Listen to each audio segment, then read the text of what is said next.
Assalamualaikum warahmatullahi wabarakatuh.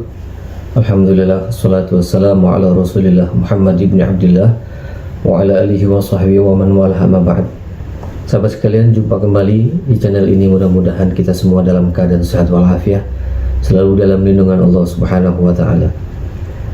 Baik para sahabat dimanapun berada, segala puji milik Allah, salawat dan salam semoga tercurah kepada Nabi Muhammad sallallahu alaihi wasallam beserta para keluarga dan sahabatnya, dan kita selaku umatnya mudah-mudahan mendapatkan syafaatnya beliau di yaumil qiyamah. Amin ya rabbal alamin.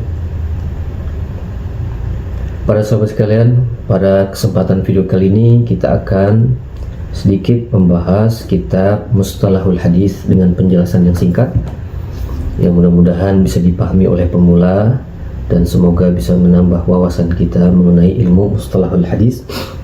Semoga kita bisa mengamalkan daripada ilmu yang akan dibacakan dari kitab-kitab para ulama as-salafun salih. Kitabnya yang berjudul Manzumah al-Baiquniyah. Ini nazam daripada Mustalahul Hadis yang bernama al-Baiquniyah. Baik, langsung saja kita akan membaca kitab Mustalahul Hadis, yakni kitab Al-Manzumatul Baiquniyatu. Bismillahirrahmanirrahim. Alhamdulillahirabbil alamin. Wassalatu wassalamu ala asyrafil anbiya wal mursalin sayyidina wa nabiyyina Muhammadin sallallahu alaihi wasallam ajma'in. Qala al-musannif rahimahullahu ta'ala wa nafa'ana bihi wa bi 'ulumihi fi darin amin. Abda'u bilhamdi musalliyan ala Muhammadin khairin nabiyyin ursila. Abda'u, aku memulai bilhamdi dengan pujian, musalliyan halnya bersalawat, ala atas Muhammadin Nabi Muhammad, khairin nabiyyin yang sebaik-baiknya nabi, ursila yang telah diutus siapa nabi. Jadi para sahabat sekalian, sebelumnya musannif menjelaskan atau menulis kitab ini dengan membaca basmalah. Sebagaimana kita ketahui, ada satu riwayat yang mengatakan kullu dhi amrin la yubda'u fihi bi bismillahirrahmanirrahim fahuwa aqta'. Segala perkara yang mengandung kebaikan apabila tidak dimulai dengan pembacaan basmalah, maka perkara tersebut akan aqta', terputus. Maksud aqta' di sini adalah naqisul barokah, kurang barokah. Oleh karena itu, hampir di setiap tulisan atau kitab-kitab para ulama as-salafun salih, semuanya menuliskan kitabnya diawali dengan basmalah. Kemudian abda'u bilhamdi musallian ala Muhammadin khairin nabiyyin ursila. Jadi abda'u, saya memulai, manzumati nazam atau nazam kitabku, badaan dengan memulai, biidhafian dengan ibtida atau bada idhafi, bilhamdillahi dengan pujian kepada Allah subhanahu wa ta'ala. Jadi musannif ini memulai kitabnya dengan membaca alhamdulillah. Lafaz alhamdulillah ini adalah bad'ul hakiki, ya, bad'ul idhafi, maaf, bad'ul hakikinya adalah lafaz bismillahirrahmanirrahim, karena mengamalkan tadi daripada hadis Nabi Muhammad SAW yang diriwayatkan oleh Imam Abu Dawud dan selainnya. Kemudian Ibnu Salah menghasankan hadis tersebut. Nah, kemudian musalliyan, yakni wa usalli musalliyan, ay hala kauni musalliyan fahiya halun muakkadatun li'amili hal mahdhuf. Musalliyan ini adalah menjadi hal yang mana amilnya ini dibuang. Ay tegasnya musalliyan ini adalah musalliman juga. Wa taslimu madhkurun, itu sebenarnya disebut, walakin ghairu mastur ala sayyidina Muhammadin khairin nabiyyin ursila. Jadi tidak ditulis. Jadi maksudnya musannif walaupun tidak menyertakan lafaz musalliman, tapi di sini dianggap menulis, tapi dianggap tidak menulis. Tapi Walaupun tidak ditulis, tapi kita berkeyakinan bahwa musannif ini menyebutkannya walaupun tidak tertulis, begitu maksudnya. Baik, kemudian sebelum itu kita pun akan membahas masalah-masalah hadis, yang mana hadis ini berkaitan dengan jalur riwayat. Jadi kita tidak membaca atau mempelajari ilmu hadis intinya atau matannya, akan tetapi lebih kita kenal dengan hadis riwayah. Ya, hadis riwayah. Baik, kemudian musannif melanjutkan daripada nazamnya, wadhi min aqsamil hadisi iddah wa kullu wahidin ata wa hadda. Dan adapun ini itu min aqsamil hadis, dari beberapa bagian hadis, iddatan bilangannya. Maksudnya adalah bait yang seharusnya dibaca atau tersusunnya adalah wadhi iddah min aqsamil hadis, dan ini bilangan-bilangan hadis min aqsamil hadis, dari beberapa macam-macam hadis. Wa kullu wahidin, dan adapun setiap yang satu itu ata akan datang apa kullu wahidin wahaddahu, serta ta'rif atau definisi kullu wahidin. Jadi secara singkatnya arti daripada bait kedua ini adalah, inilah pembagian hadis yang iddah banyak. Wa kullu wahidin atau hadda, dan setiap bagian yang datang dan setiap bagian yang akan datang dengan batasan atau ta'rifnya masing-masing. Jadi musannif setelah mengucapkan basmalah, hamdalah, bersalawat kepada Nabi Muhammad SAW, maka musannif mengatakan wadhi. Nah, maksudnya fahadhihi, seperti itu. Al-masail hadirah, dengan isim isyarah yang menunjukkan bahwa sebenarnya musannif dalam menyusun bait ini sudah tergambarkan di kepalanya, diingatannya mengenai bait ini. Jadi dengan isyaratkan hadza, yang namanya isim isyarah itu harus ada musyar ilaihnya. Nah, musyar ilaihnya di sini ya musannif seakan-akan sudah tahu, dan memang sudah tahu, dan memang sudah ada di benak beliau bahwa beliau akan menuliskan bait daripada kitab Mustalahul Hadis yang disebut atau dinamakan dengan Al-Baiquniyah. Jadi dengan menggunakan isim isyarah, tandanya bahwa beliau tahu dan memang akan mencatat apa yang beliau ingat di dalam kepalanya tentang nazam Baiquniyah ini. Nah, bagian-bagian hadis yang jumlahnya banyak itu ada 32 macam hadis. Sebenarnya banyak sekali ya kalau kita bicara kriteria hadis, akan tetapi dalam kitab nazam Baiquniyah ini akan diterangkan oleh beliau sebanyak 32 hadis. Di antaranya adalah sesuatu yang dikhususkan dengan matan, yang berkaitan dengan matan. Hadis yang berkaitan dengan matan disebut dengan marfu. Dan di antara pula hadis yang berkaitan dengan sanad seperti Ali, hadis nazil, dan yang sesuatu yang berkaitan yang kembali kepada matan dan sanad adalah hadis yang hukumnya sahih, hasan, dan sebagainya. Wa huwa ilmun biqawaidin yu'rafu biha awal sanad wal matan min sihhatin wa hasanin wa dhi'fin. Nah, jadi ilmu hadis ada ilmu dengan beberapa qawaid yang dapat diketahui dengan qawaid tersebut tingkah sanad, matan dari sahnya itu sanad dan matan, wa hasanin, dan begitu juga apakah ini hasan keadaan sanad dan matannya atau dhi'fin atau dhaif.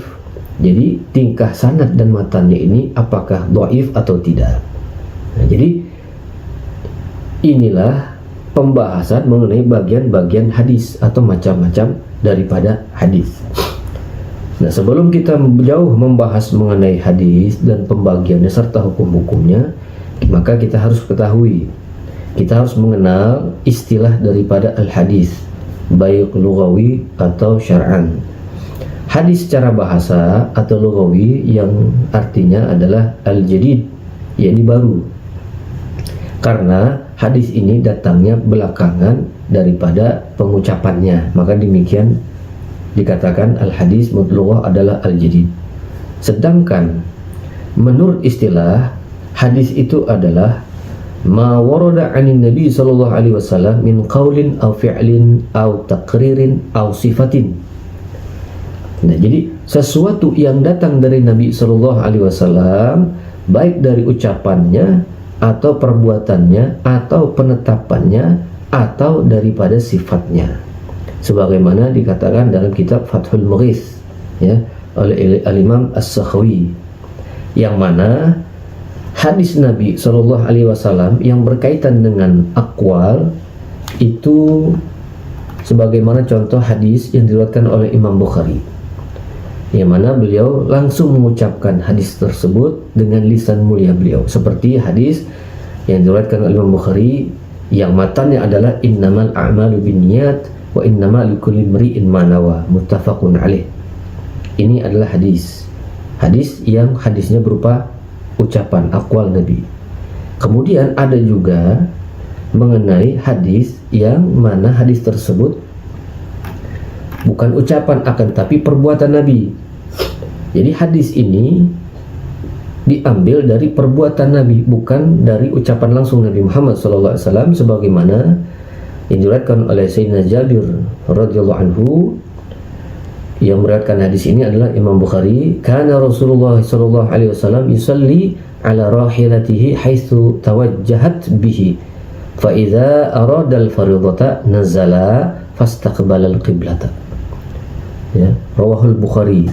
Jadi dahulu Rasulullah sallallahu alaihi wasallam salat di atas kendaraannya dengan menghadap kiblat. Ya, di atas kendaraan dengan menghadap kiblat menurut kendaraan itu menghadap. Jadi sesuai dengan kendaraan itu menghadap. Apabila beliau ingin mengerjakan sembahyang atau salat al-fardhah, salat fardu, nazala, maka beliau turun sebentar dari kendaraannya, fastaqbal qiblata, kemudian beliau menghadap kiblat. Nah, ini kan hadis ini diambil atau ucapan matan hadis ini adalah perbuatan Nabi Muhammad SAW yang diceritakan oleh sahabat. Nah, ini namanya hadis fi'li. Kemudian selain daripada itu, yang ketiga adalah hadis yang mana hadis takriri, hadis yang ditetapkan oleh Nabi Muhammad SAW. Jadi penetapan, seperti contohnya adalah hadis yang diriwayatkan oleh Imam Bukhari dan Muslim mengenai Sayyidina Khalid yang memakan bob, ya, namun Rasul tidak melarang dan tidak menganjurkan. Sebagaimana bunyi hadisnya adalah la walakin lam yakun bi ardi qaumi fa ajiduni a'afuhu qala Khalidun fajtazajtuhu fa akaltuhu wa Rasulullah sallallahu alaihi wasallam yanzuru ilayya. Jadi tidak maaf, katanya, berhubung binatang ini tidak terdapat di kampung kaumku, aku jijik kepadanya, katanya. Kata Khalid, kemudian berkata Khalid, segera aku memotongnya dan memakannya, sedang Rasulullah SAW melihat kepadaku. Jadi Rasul tidak melarang, Rasul pun tidak mengiyakan. Jadi Rasul melihat dengan cara diamnya Rasulullah tanpa ada larangan dan tanpa ada anjuran, menunjukkan bahwa itu ketetapan Nabi Muhammad SAW terhadap sebuah hukum. Nah, ya, jadi perbuatannya Khalid dan juga para sahabat yang menikmati daging lob tersebut disaksikan langsung oleh Nabi Muhammad SAW, dan beliau tidak menyanggah atau mengharamkannya, dan juga beliau tidak memakannya, seperti itu. Kemudian ada juga hadis sifatin, yakni berkaitan dengan sifat Nabi. Sifat-sifat beliau yang dilukiskan oleh para sahabat dan ahli tarikh, seperti sifat-sifat dan bentuk jasmaniyah Nabi Muhammad SAW yang dilukiskan dengan ucapan para sahabat yakni Anas radhiyallahu anhu sebagai berikut. Jadi ada hadis tentang sifatnya Nabi. Karena Rasulullah sallallahu alaihi wasallam ahsanan nasi wajhan wa ahsanahum khalqan laisa bil tawili wala bil qasir. Ini diriwayatkan oleh Imam Bukhari dan Muslim. Nabi Muhammad Rasulullah sallallahu alaihi wasallam itu adalah sebaik-baik manusia mengenai paras wajahnya dan bentuk tubuhnya. Laisa bil tawil, beliau bukan orang yang tinggi, wala bil qasir, dan beliau pula bukan orang yang pendek. Riwayat Imam Bukhari dan Muslim. Jadi sahabat sekalian, jadi yang namanya hadis itu secara bahasa adalah al-jadid, yakni baru. Adapun secara istilah adalah sesuatu atau apa saja yang berhubungan atau yang datang dari Nabi Muhammad SAW, baik dari ucapan beliau, baik dari perbuatan beliau, atau penetapan beliau maupun sifat beliau. Itu adalah daripada definisi hadis menurut istilah. Nah, apakah sama hadis dengan al-khabar? Sebagaimana kita mungkin telah membaca berbagai macam kitab hadis yang di situ ada kalimat al-khabar. Nah, khabar ini memiliki 3 arti. Ada mukhabar ini dimaksudkan dengan muradif dengan hadis, yaitu sesuatu yang datang dari Nabi Muhammad SAW. Ada pula khabar itu namanya mughayyir lah, kebalikan dari makna hadis. Maksudnya hadis itu khusus datangnya dari Nabi Muhammad SAW, sementara khabar untuk selain daripada Nabi Muhammad SAW. Dan juga ada pula khabar itu maknanya adalah a'ammu min, lebih umum. A'ammu minhu, lebih umum. Maksudnya khabar lebih umum daripada hadis dan mencakupnya. Jadi begitu. Itu adalah makna al-khabar. Sedangkan athar secara bahasa adalah jejak atau bekas, ya, atau sisa sesuatu. Nah, perbedaan dengan hadis sama dengan khabar. Athar itu perbedaannya atau persamaannya sama dengan khabar. Namun hanya saja umumnya hadis yang dipakai untuk Nabi hadis itu datangnya dari Nabi Muhammad SAW, sedangkan athar adalah yang mana kalam tersebut berasal dari para sahabat atau tabi'in ataupun tabi'ut tabi'in. Ini adalah mengenai athar. Ada pula yang mengatakan athar adalah khobar. Nah, sedangkan khobar itu terbagi dari 3 maknanya. Nah, namun lebih spesifik lagi, yang namanya athar adalah sesuatu yang dipakai atau yang dikeluarkan ucapan atau hukumnya ini dari para sahabat, disandarkannya, atau para tabi'in atau tabi'ut tabi'in. Nah, sedangkan sanad itu adalah sandaran atau sambungan, ya. Nah, secara istilah atau secara makna hukum mustalahul hadis, sanad itu adalah silsilatur ruwatil musilati ilal matni, silsilah para perawi hadis yang bersambung kepada matan. Ini silsilah perawi hadis yang mana nanti ujungnya sampai kepada matan hadis Nabi Muhammad SAW. Nah, disinilah muncul golongan atau kategori atau istilah-istilah dengan nama musnid. Musnid itu orang yang meriwayatkan hadis Nabi Muhammad SAW secara sanad. Ada yang dikatakan musnad. Musnad itu adalah hadis marfu yang mutasil yang dikumpulkan dalam satu kitab, ya, yang menghimpun hadis-hadis mutasil dari sahabat seperti kitab Musnad Imam Ahmad.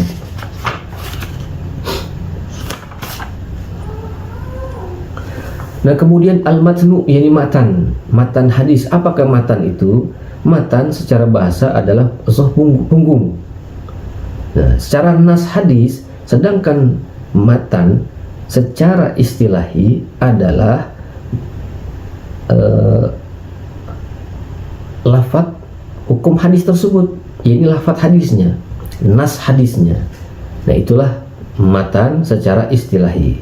Kemudian rawi ini adalah bentuk jamak dari rawah, ya, rawatu ar-rawatu artinya orang yang meriwayatkan hadis dari awal pengucapan sampai kepada hadis tersebut.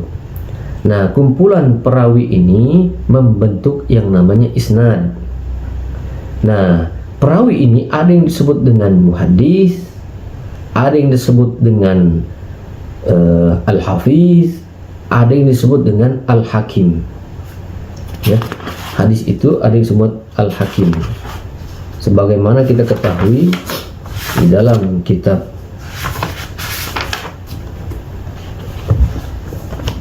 Al-Fawaidul Janiyah fi Syarhil Manzumatil Baiquniyah yang disusun oleh Al-Faqir Al-Syekh guru kami Abuya Muhammad Abdul Mukhtar, ini mengenai musnid. Apa itu musnid? Karena adanya perawi sehingga datanglah istilah-istilah musnid. Musnid itu adalah man yarwil haditha bi isnadihi, orang yang meriwayatkan hadis dengan sanadnya.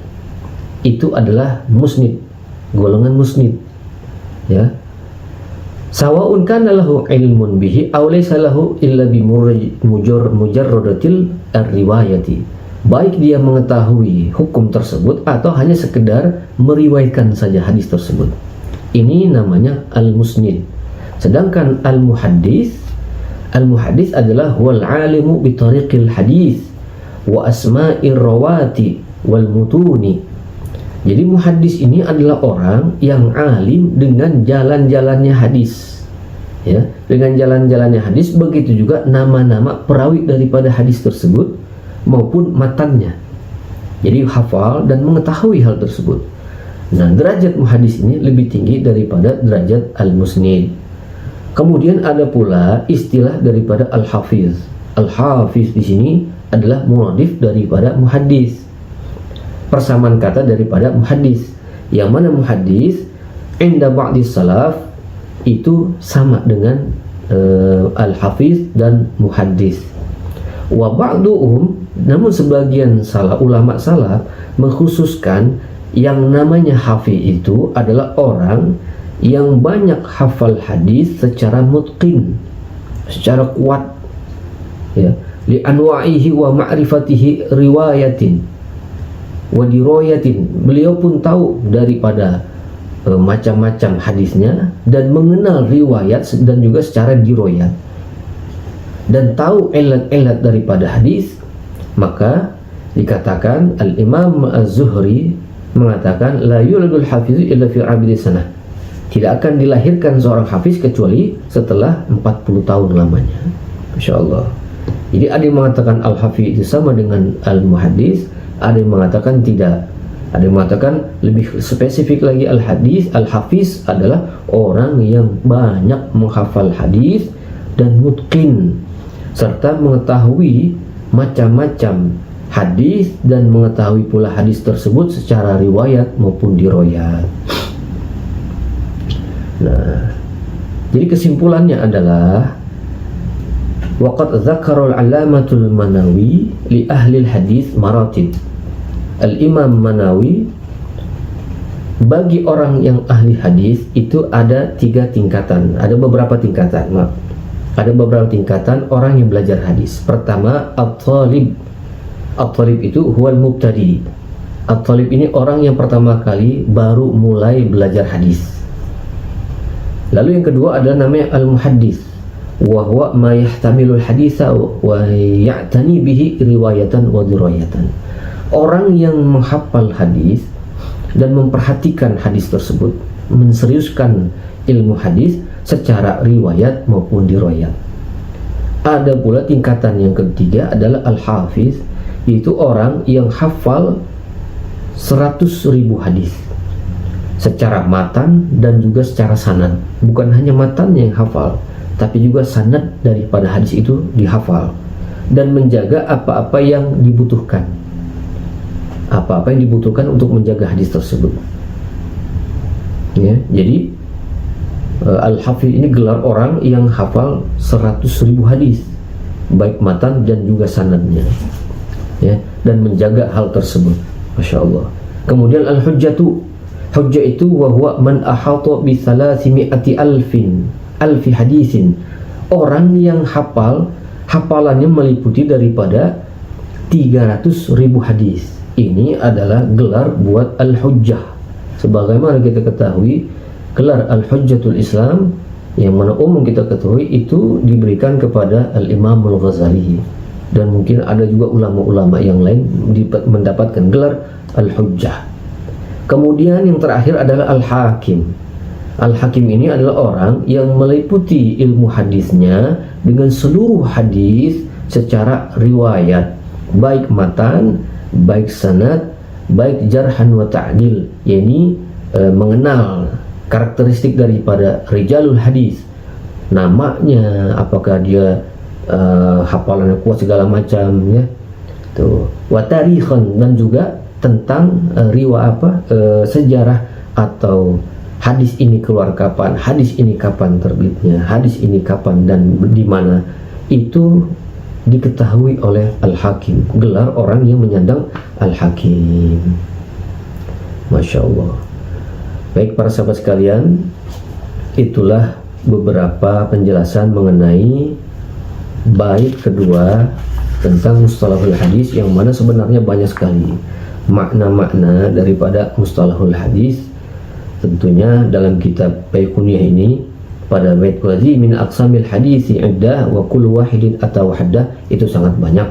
Akan tapi di sini secara singkat saja tentang hadis-hadis. Mudah-mudahan bisa dipahami dan bisa menambah ilmu bagi kita semua, dan mudah-mudahan Allah ridha terhadap apa yang kita lakukan. Sampai ketemu lagi di pertemuan selanjutnya. Wallahu a'lam bishawab.